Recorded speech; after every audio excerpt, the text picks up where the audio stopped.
start with a general idea, general example like this, in which is white to play.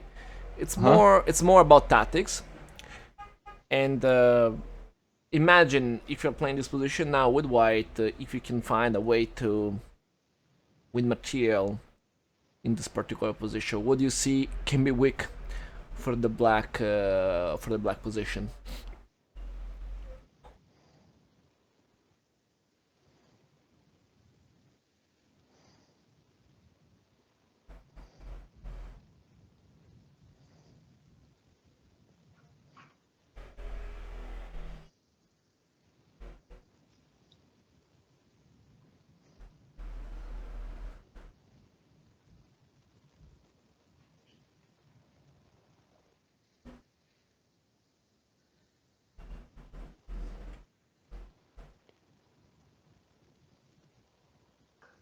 Before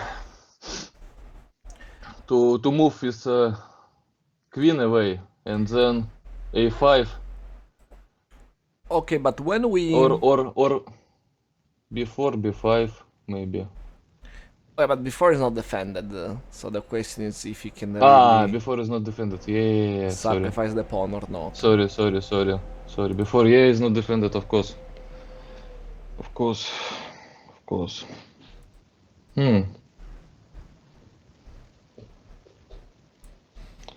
But if you apply your how to say, your tools you gave me last time, like analytical tools, right? Yes. First we have to think about where to attack, and second, how to attack. Exactly. We can say that when we play chess, there are two main topics that you have to consider: strategy and tactics. Following the study that we did last time, we talked more about strategy. I told you that in general, it's very important to know what's your plan, where do you want to attack, especially the area in which you want to attack. But at the same time, when you play, it's also very important look the immediate resources, the immediate problems, and in terms to see the immediate problems can be very important to see, for example, the pieces not defended. So I mean, in this position, it's very important for you to know. Queen is like standing not right? Exactly. So the queen on It's a5 is somehow, not defended by other pieces and is in the same yeah, diagonal of the white queen. yeah, but there is no check, and there is no good move for a knight. It seems that there isn't, but there is.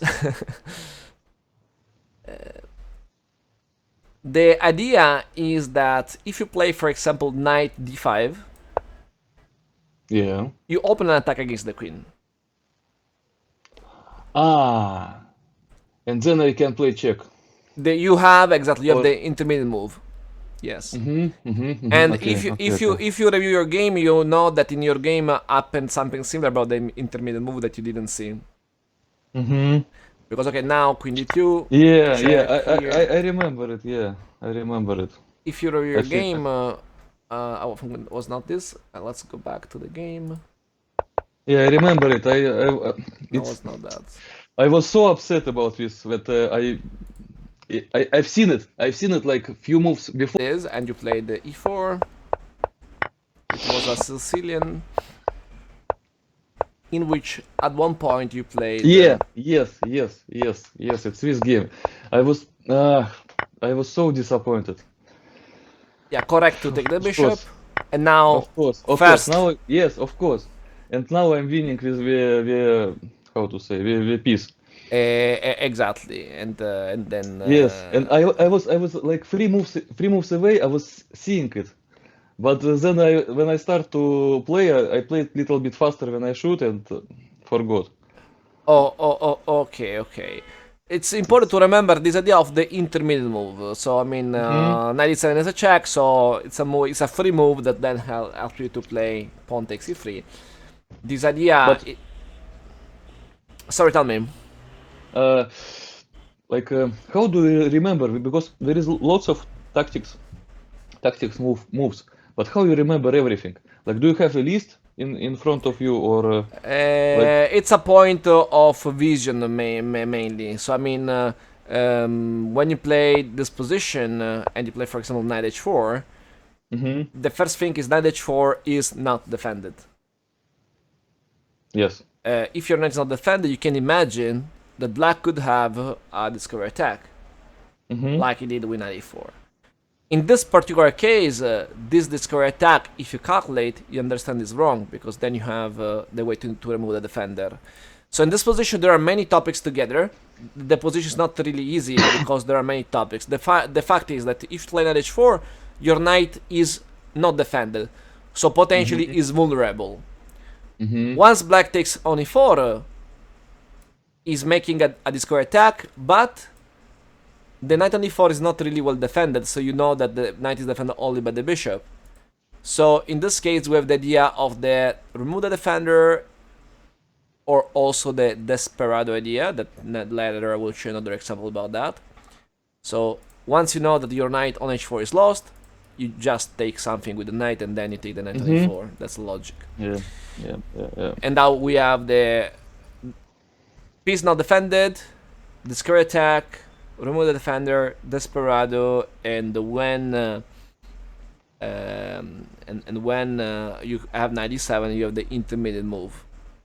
So difficult to remember everything. There is like attraction, distraction, remove defender, add attacker. It's like a big list of possible tactics, maneuvers. So Yeah, you have to study all the major tactical maneuvers, exactly.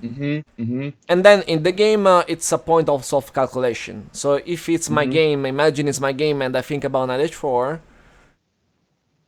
I know my knight on h4 is in danger because it's not defended. This vision, so the vision that I know that my knight is not defended, help me to understand that it's time to calculate. So I know that if I play knight h4, I must be precise in calculation. For example, imagine in this position I play, I don't know, I play a3. In this case, it doesn't make sense to play a3 because I don't need to stop before, something like that. But what I mean, if I play a3, I don't need a precise calculation, because it's not an immediate move, but it's more a strategical move. Then the question is useful or not? It's not if I play a3 exactly what happened after a3. I don't really need a precise calculation.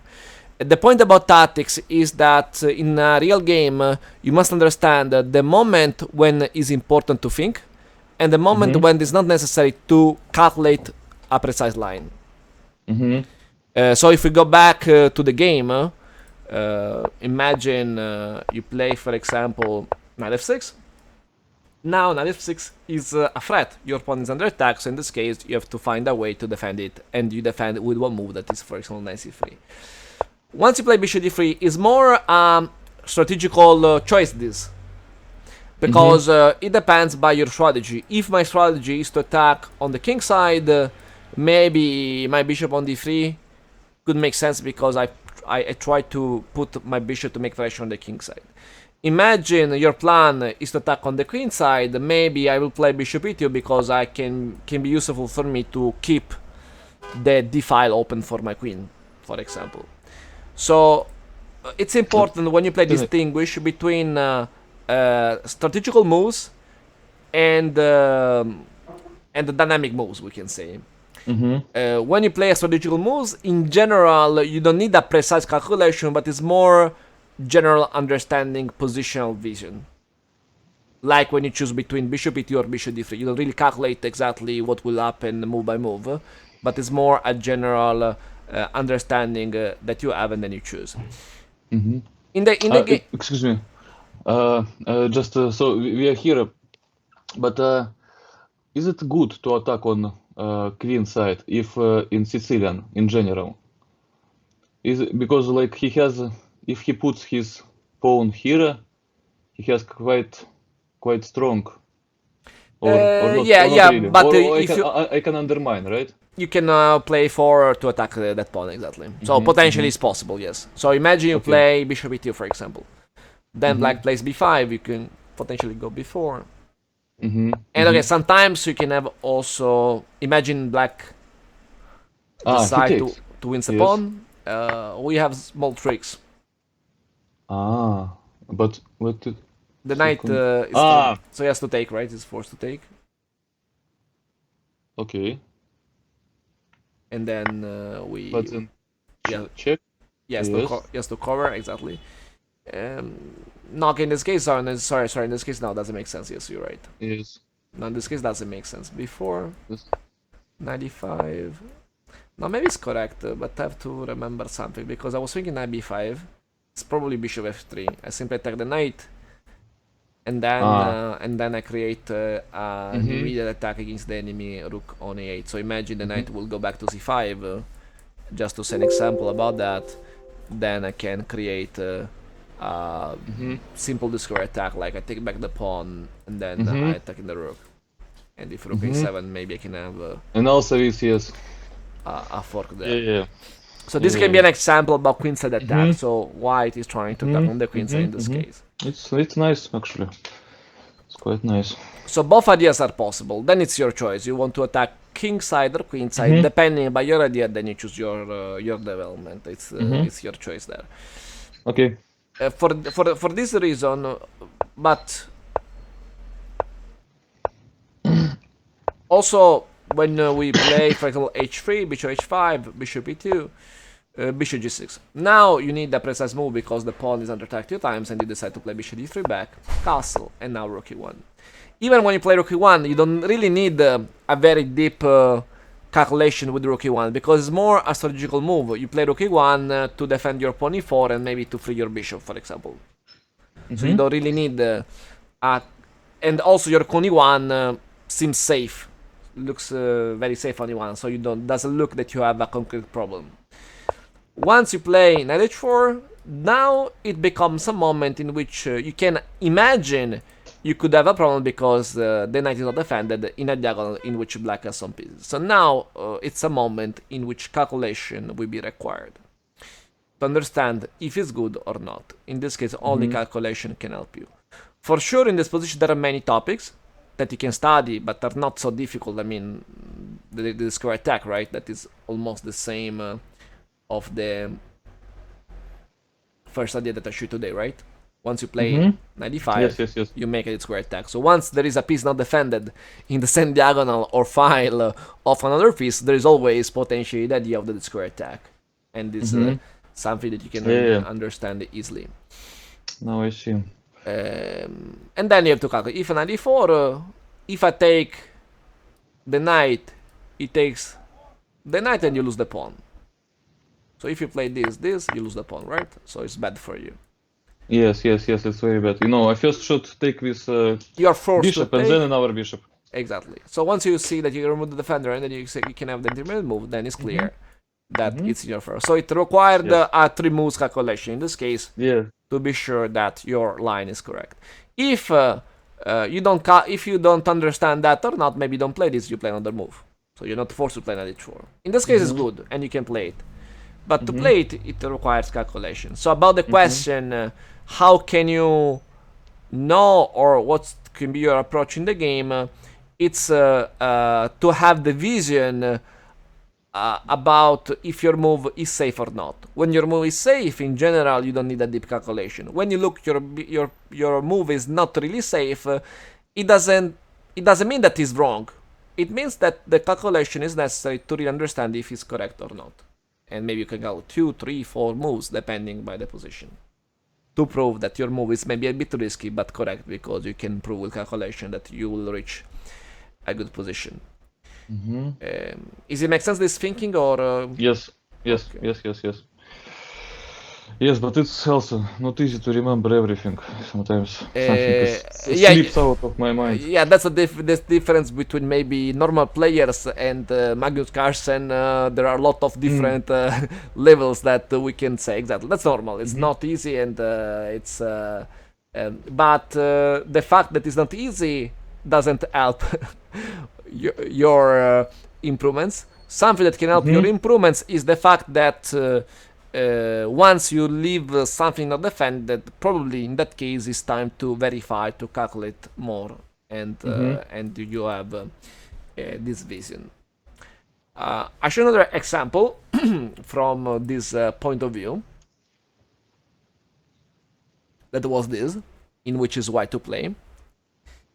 Here is white to play. It's always your game in a different position. If you have to choose now what to do, what can you think? What can be your idea? Hmm.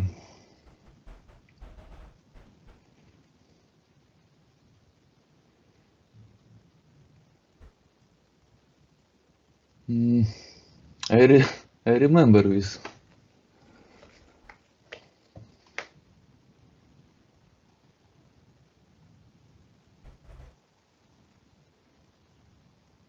Ah, I can just do this. Yes, exactly. If he okay, he cannot take, but if he takes, clearly you win the queen because. So in this case, for example, the topic is that the pawn f7 is overloaded because to defend the knight and the pawn at the same time. Once you see that this pawn is overloaded, you can see clearly rook g6. That is a strong move. And how can I know that the pawn is overloaded? If I see there are two attackers on the knight and there are two defenders, it means that there is. If I had an attacker, maybe I can take it, or if I remove a defender, I can take it. So I know that this knight is under pressure. Once I know the knight is under pressure, and I know that I'm pressuring also g6 with the rook, I understand that someone is undefended, and then I make this connection in the game. It's critical field, or how to say it's correctly. When attackers and defenders are same, it's called critical. Yes, exactly. It's a situation that can be important because removing one defender or adding an attacker, the situation can be potentially in your favor, and it's a critical moment, exactly. But can you always basically no defend everything like to one more time when attack when if to def it's not possible to defend everything too much, right? You have to choose or Yes, yes, exactly. And in general, are more important the points that cannot be defended with pawns, because in general, if something is defended with a pawn, maybe it's a stable defense. If something not defended with pawns, can be more difficult for him to defend it. But yes, in general, there are situations in which maybe you can defend. There are situations in which maybe you have to choose what you want to defend. Yes, that's true. So this is more tactics, right? There's more tactics, and there's more the vision, the connection that you see between the enemy pieces and your pieces that can help you to find now the idea rook g6, for example. and to improve in tactics I have to solve these tactics exercises, right? More. Yes, but with the right approach. What I mean when I say the right approach, I mean that you must understand that your purpose is not the solution. Your purpose is improve your vision. Well, I show you what I mean to be clear. My experience in which white played rook f1 and is like to play. The point is, as I said, for sure, okay, at the end, your purpose is to find the solution.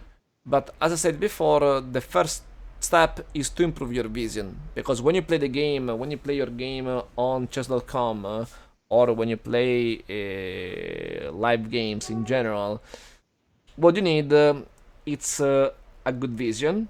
When I say good vision, is the example which I see the queen is not defended, and maybe I think about its square attack. So now my point is not the move knight e5, knight e7, but my move in the game is to see that the enemy queen on e5 is not defended. If I skip this step, then clearly the exercise maybe is not really useful for my play. So for my play, it's very important to understand that all the combination starts when you see that the enemy queen on a5 is not defended, when you see the enemy vulnerabilities. In this case, for example, it's queen a5. In the other example was the pawn f7 that was overloaded, and so on. So if we see, for example, now this exercise in which is black to play, what could be now something vulnerable for black that, I mean, something vulnerable for white that black can exploit? King. Exactly, the king, not only the king, also something else. The king is true. Also with rook, I think. The rook on f1 potentially is defended 2 times, so for now it's safe. But okay, if I don't know, the king has to go to d1, Yes. maybe it can be a problem. So now Yes. there are 2 potential problems for white: the rook and the king, we can say. So in a real game, more important than the solution is to see that the king and the rook potentially are in trouble, or maybe to see that if king d1 potentially, not, I don't know if it's good or not, but potentially also the bishops can be very very dangerous. And okay, this exercise is not really hard, but it's just an example in which it's like to play. And if we know that the topic is to attack the king, we can imagine that we play, I don't know, rook e8, then the white king will go to d2, and once the king will go to d2, how can we proceed after that? Well, what about this first? Yes, bishop b5 looks interesting. Let's talk And about. then I can put rook on e1. So he has to move somewhere here, and then I can take the rook. Okay, something very important when you do the exercise on chess is first start counting the material. So what's the situation about the material in this position? I'm missing the queen. Yeah, basically white has the queen for 2 bishops. Yes. So if you play bishop b5, what white will play? He can just exchange. He will take the bishop. You take and then He'll take the bishop and then take this. Yeah.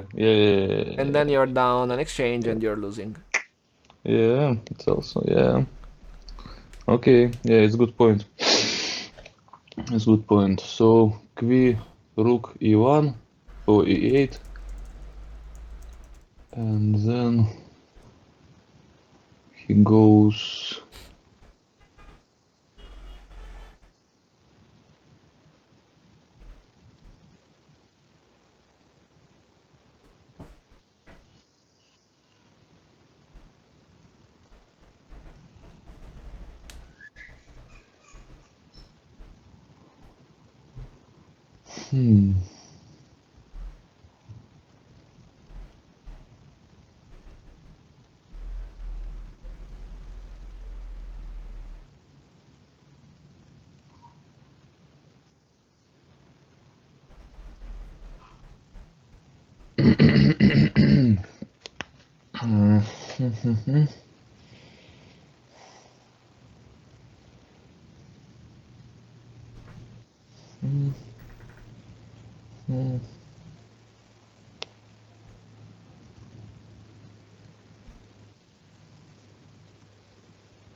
I don't see.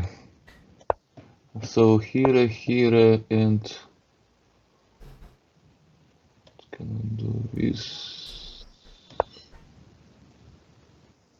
Okay, what? Just one thing. Okay, now we don't need to do this because we spend a lot of time. But just some rules that you can follow when you do your training alone. When you do your training alone, one very important rule to follow. I will follow all the rules when you do the exercise that, in my opinion, are very important. Number one, the first rule is to see the material situation. So in this case, it's very important to know that black has 2 bishops for the queen. Rule number one. Rule number two, you must find the enemy vulnerabilities before to think about moves. So I repeat, my point is not to find the solution. First, my point is to see well the game. So when you do your exercises, your main point is to look well the position. That's because this approach is an approach that can help you in the real game. If you find the solution, you find the solution in the exercise, but in the real game, if you don't have the good vision, then you don't find tactics in your games. because in the game is a problem of vision. To improve this vision is very important. Number one, don't think about the solution. So I see the position. My point is not to see the solution. My point is to see the situation about material. I'm up, down about something. Then I see the enemy vulnerabilities, maybe in this case the king and the rook. And after that, I try to find moves, ideas to exploit that. So the step 3 would be I try to find ideas to gain something. Very often, the chess players try immediately to find the moves. It's like that. If I see the exercise, I try. Oh, maybe this. No, maybe it's that. No, maybe it's this, that, or that. Okay, it's casual solution, right? It doesn't help you for the real game in this in this way, because in the game is a problem of vision. So another important rule to follow: don't move the pieces. That's very important. I know it's easier if you move the pieces, but what's easier probably don't help you to improve, right? So yes. So it's very important to. I was doing a few days ago a chess course with the children under age 10 or something like that, and the children. Please, can we move the pieces? No, we don't move the pieces because it's very important, because if you start thinking without move the pieces, it's clear it's more difficult. You have to spend much more energy, but it's necessary to also improve your vision and your calculation. So when you do the exercise, if you touch the pieces, you don't spend much energy, and not spending much energy, then your training is not really helpful.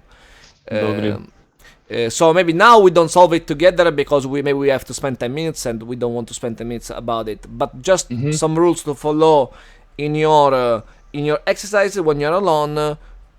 It's okay to spend 10 minutes, 15 minutes for one position, because better solve one position in this way that solve 20 positions very fast that then you don't remember and are not useful at all. You don't remember much, and then you don't improve your vision. So in this case, it would be always important to think, okay, I play maybe rook e8, maybe we'll play king d2, and then all in your head. After you found the solution and the gain that you have with your solution, thinking all in your head, then you can move the pieces to see if your solution is correct.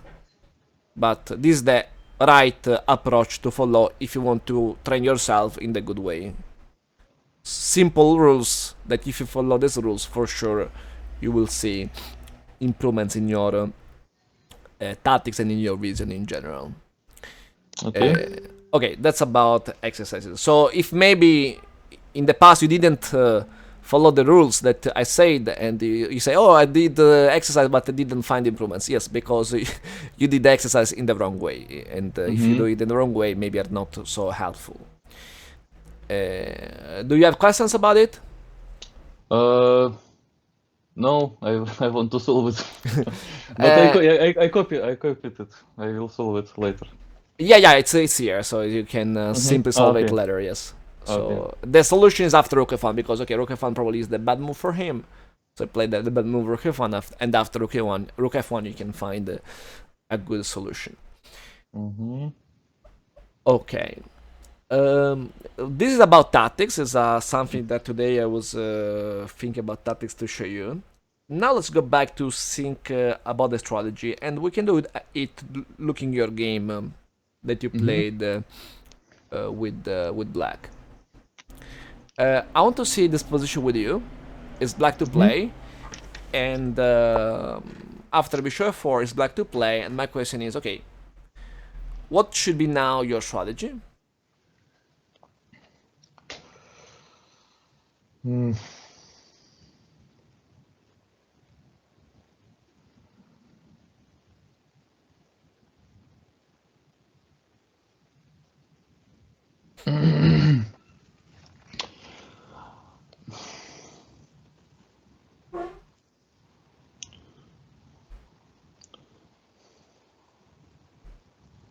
I think defend. I was like a little bit scared Okay, but you can defend if you see a threat. What's the threat? Threat is this. Okay.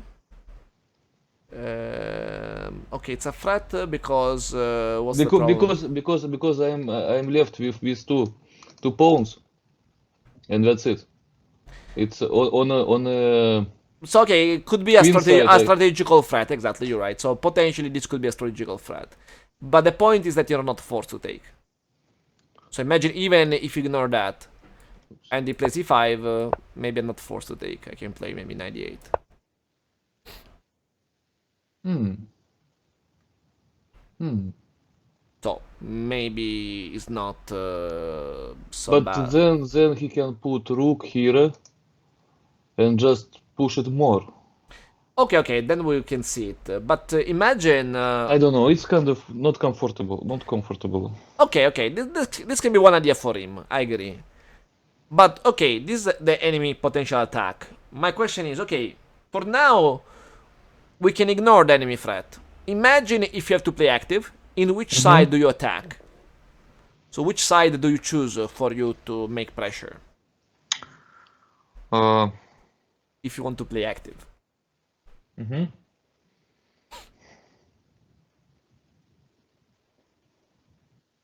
Mm-hmm. I think maybe queen side because I have open line there. Yeah, not only for it. You have the Also, open file. also with It's two easier. pieces. It's easier maybe to Yes. push the pawns in the future, maybe the c pawns or the a pawn, Mm-hmm. and potentially you can develop your pieces to attack there. So yes, following Mm-hmm. what we studied with strategy, as you said, maybe black should play more on the queen side. Exactly. Mm-hmm. About this topic, I want to show one example, one game that I played in my chess tournaments, Mm-hmm. and this game was against. Um, in chess there are titles. I think the title of my opponent was like FIDE Master or something like that. And FIDE Master for female is like Woman Grandmaster. There is like the title for woman, but it's like FIDE Master, like this title that I had. In this game, I played with black, and it was a e4 game. It's basically almost the same position that you reach in your game, and I played d6. Once I play d6, it's almost the same, right? Because Yeah, it looks very similar. in my game white took immediately, in your game white took later, but it's basically the same structure. Mm-hmm. So this is my game. And now, when I play d6, my idea was to attack on the queen side, for the reasons that we said in your game.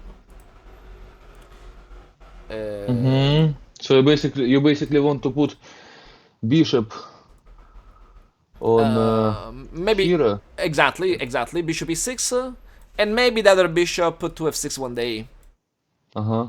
and my rook on Uh-huh. b8, Uh-huh. Uh-huh. Uh-huh. and maybe in the future try to push my pawns if I need to undermine the enemy structure. And I want to castle kingside. Mm-hmm. Yes. Yes. Sensible. Makes sense.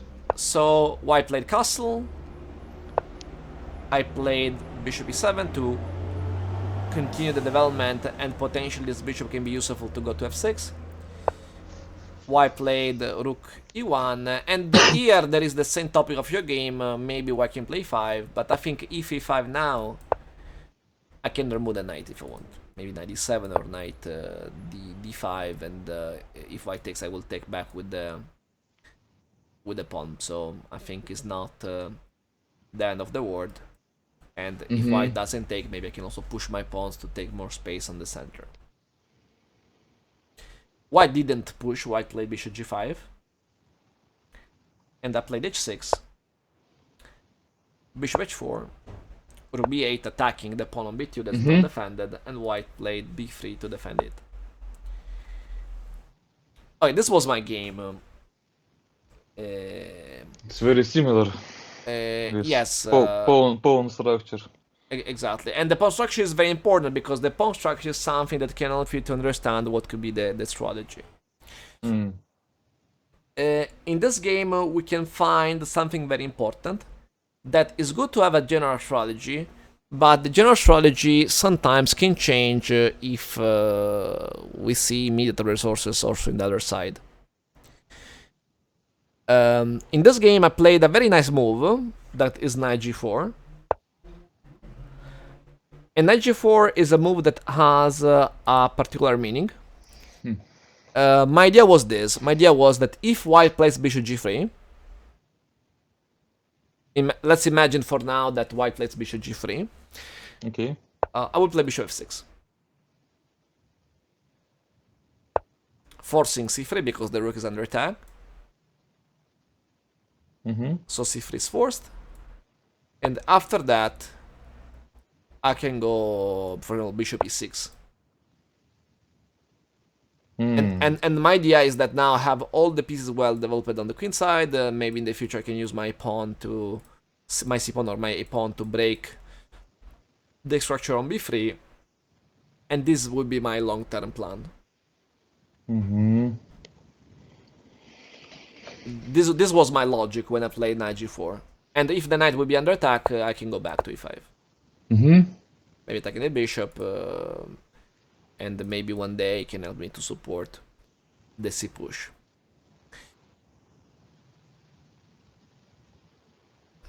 In the game, my opponent made a big mistake because the right move was bishop g3, and probably after bishop g3, black was slightly better, but not much. I mean, she played bishop e7. This was a big mistake because now I take the bishop. Okay. And now we have tactical problems. The rook is not defended. The pawn is under attack one time, defended one time. Ah, it's double threat. Exactly. F6. Queen f6, queen e5, queen h4. So now is white. Yeah. I see. Now is white to play. Now is white to play. But imagine it's black to play. I'm threatening queen e5, double threat. Queen f6, double threat. Maybe queen h4, double threat. Also, yeah. Knight f2, king f2, queen f6, I take the rook. Or the same knight h2, king h2, queen e5, I take the rook. Yes. So the problem, I'm threatening too many things, and it's impossible for white to stop now all the threats. White played, for example, knight e2, but I have queen h4, and white lost the pawn. Because it's impossible now to defend both pawns on h2 and f2, and then after a few moves I won another pawn, and here white resigned because I can win another pawn, and this king is also very bad in this situation. This was the end of the game. Nice. This game is important, one because potentially is something that you can reach. We can say, right, if you play e4 e5, it's something that we can reach. But it's something that shows you, number one, that is important to have a general strategy, but clearly my mind must be flexible always to all the chessboard, because yes, in general I play on the queen side, but my eyes will look always all the chessboard, because clearly the battle is not only on one side, potentially it can be in all the chessboard. This is one important lesson that we can learn from the strategy from this example, we can say. Going back to your game, so yes, I think you can play knight f6, bishop f4. In the game you play knight g4. Yeah, it's mistake. Yeah, because then after h3 you have to go back, and your structure is not But really good. He can also take. Just take it here. And then if I take, he takes. Yeah, true. There is also this tactical idea, exactly. Yeah. So that's why. So it's not correct move at all. Instead to play knight g4, what should you play here? What should I play here? This is more tricky question, but maybe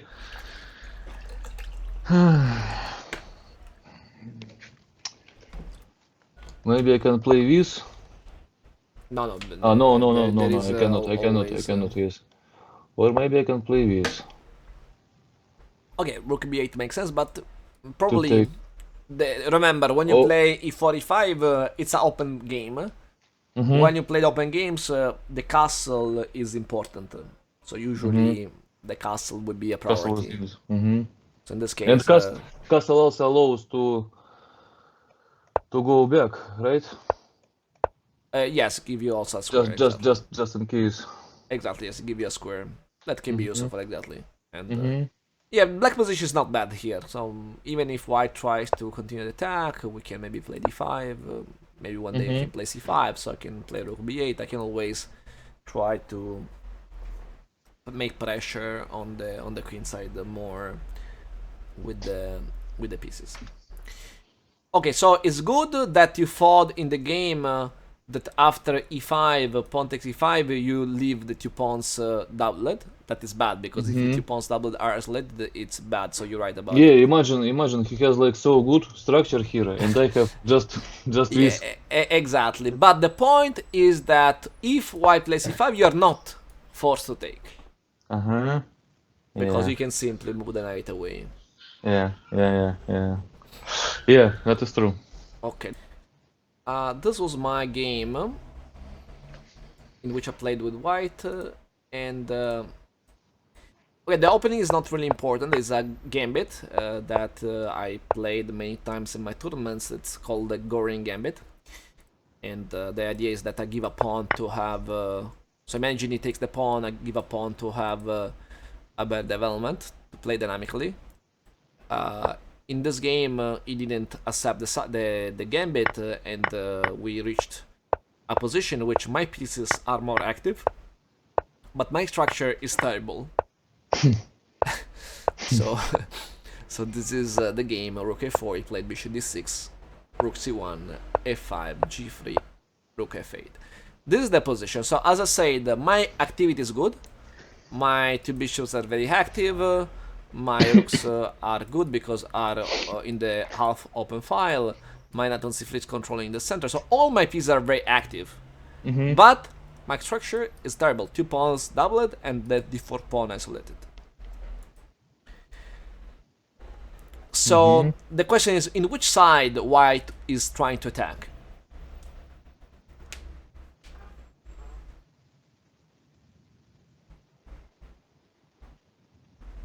Mm.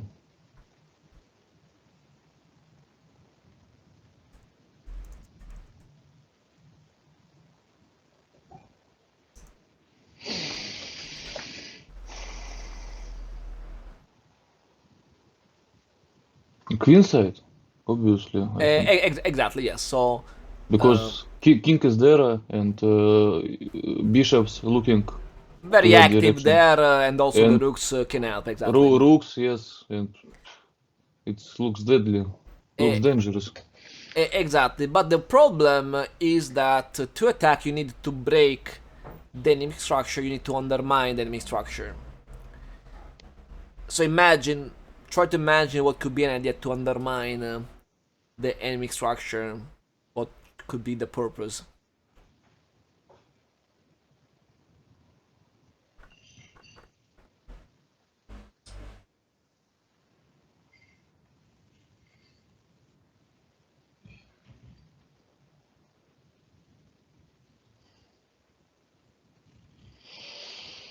Hmm.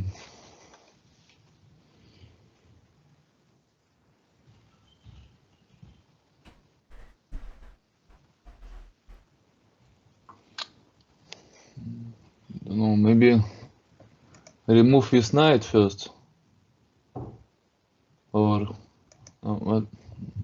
No.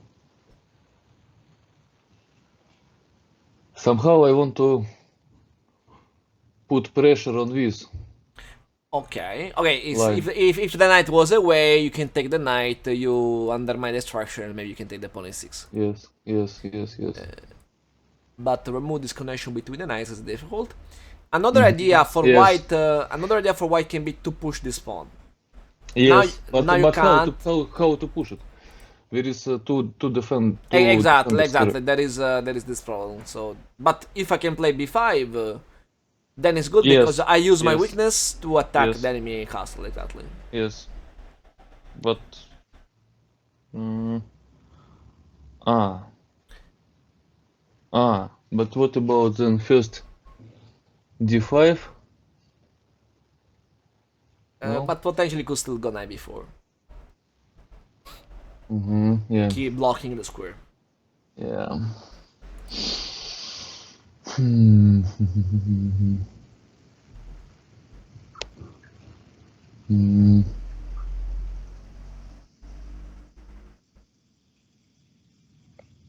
The No, element is that this knight on c6 is defending b4, but it's also connected with the knight on e7, right? yeah. So it's like this defending, but it's connected with the knight on e7, and this knight is under pressure. Okay, if you take, doesn't make sense because he takes back with the No. knight. Yes, and same situation, yeah. But maybe if I put my knight here, I can go.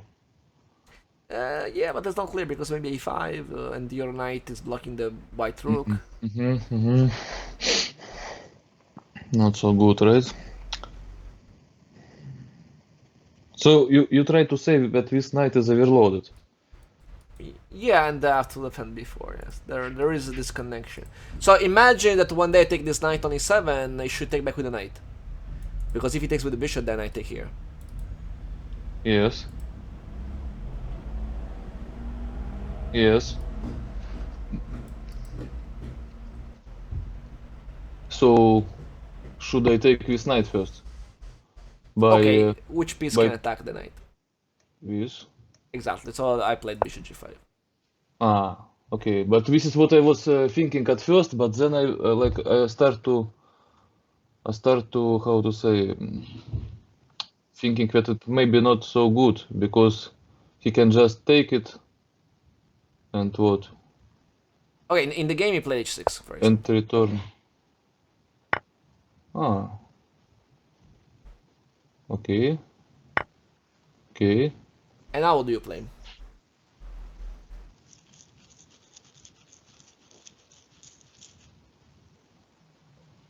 Uh-huh. And now I can go. Before, exactly. But he can return or Yeah, but I play b5. doesn't It's too late. really help, right? Uh-huh. Uh-huh. And also I can sorry I can I'm not sorry I can also But take the knight. I can also take the knight, right? okay. Because now Now he have to take and yeah, now it's better. Yeah, now it's better. or Yeah. yes, I can push, I can take, so I can have many things. So this knight on c6 now is not really stable. Mm-hmm. So that's why in this position to push But why before. he can't play it? Why he cannot take with bishop? Because I take the knight.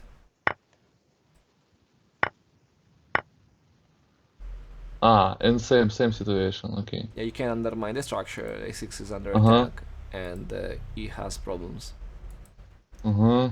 So the Okay. element to understand is that it's blocking before, but the knight on c6 is also under pressure. The knight is the defender, so if I make pressure against the defender, then I can be able to push the pawn. Okay, yeah, makes sense. Absolutely. So the logic is, if I can use my weaknesses to attack, clearly it's a good idea because I can do two things at the same time. I improve my structure, and I weaken the enemy king. He played c6 with the logic to stop b5. But considering that the c file is covered by my rook, I can push b5 anyway. Because I can exploit the pin. So I did the first job, so I traded my double pawns for the a pawn. I opened a file and I improved my structure. And he played king b8. Now is white to play. Let's imagine how to continue here.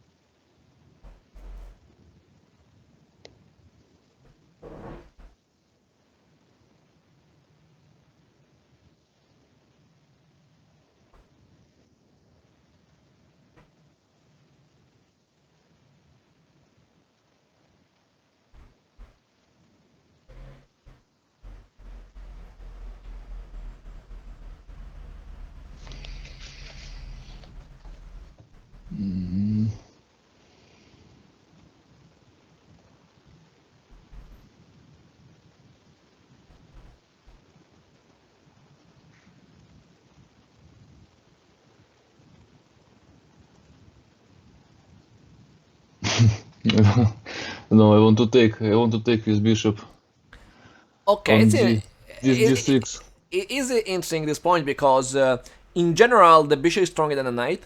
So in general, I want to trade my knight for the bishop. But in this particular case, considering that white is the attacker, and white structure is worst because my two pawns are still isolated. Yes, I improve a little bit, but my structure is still worst. I don't want to trade pieces to keep more pressure, to keep more attackers. So I played nice e3. Oh, phew. It's good move. I wouldn't. And my idea is then to continue using my pawns to undermine the enemy pawns close to the black king.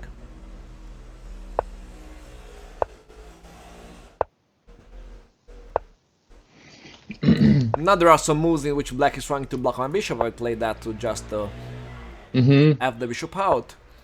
And now black is going to defend, right? So black is seeing that his king is in trouble, so he's bringing the knight to defend the castle. I continue my attack, and he defends with the knight. Now I play rook a2, not rook a1, because playing rook a2, I have potentially the idea one day to double the rooks on the a file, this is the open file. Or he plays c5 because now the pawn is under attack twice, so he plays c5 to solve this problem. The knight is usually a good defender of the king, and my knight on c3 is not really attacking something important. That's why I decided now to trade my knight. So I trade one piece, yes, but I remove the enemy knight. Good defender.